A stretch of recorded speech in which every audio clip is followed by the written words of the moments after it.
here at Bolton All Souls on a very wet and windy day to have a look at the roof structure.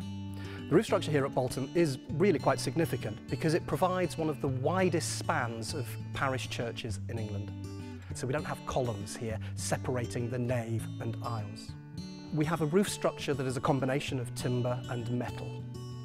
Today, what I've got to do is I've got to get up there and have a look in the little nooks and crannies that are in the roof so that when we send this out to price for builders, we've been able to describe what the problems are.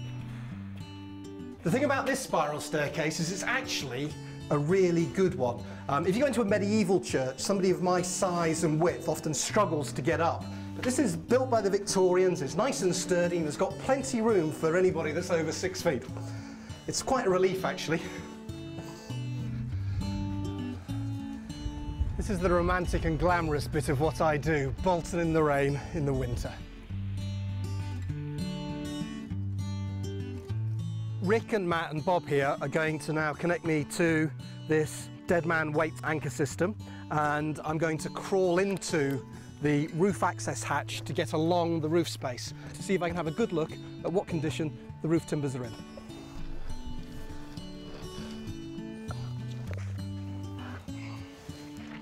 Okay, wonderfully dark. As you'd expect, there's the dust of a good over 100 years. I can see holes through the ceiling, which is always a little bit unnerving when you're in a dark space and crawling along. That's your 20 metres, Alan. Can I get any further? No. Right. All the metal plates on these timbers, there's quite a lot of rust on them, but not too bad. Luckily, the major beams cut short of the timber, and it's the metalwork that goes into the timber. So the metalwork might be rusting, but the timber itself isn't rotting because largely it's clear of the wet masonry. Everything's looking really in remarkably good condition. That's a pleasant surprise. And I come bearing gifts for Bob as a roofer.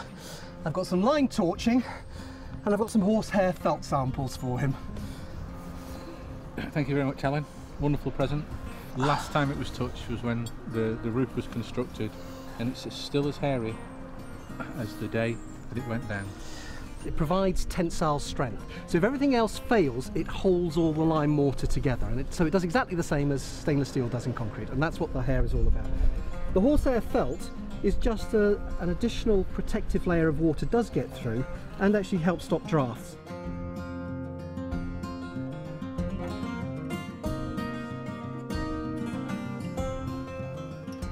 What we're going to do now is going to try and get into the subfloor void area.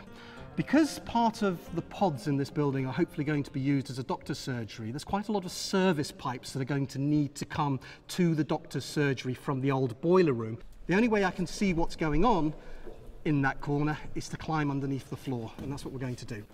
Okay, so what exactly is it you're hoping I'm going to find? Well, hopefully there's a piece of wall between the two large columns of the church which we can cut a hole in to get all our services from the floor void into the plant room. Okay, let's have a look and see what's there.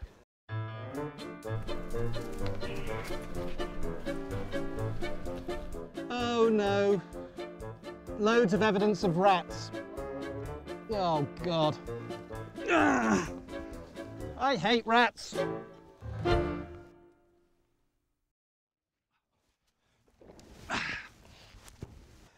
I've got a feeling, whilst there's nothing wrong structurally, it's not what we wanted in terms of services voids, unfortunately.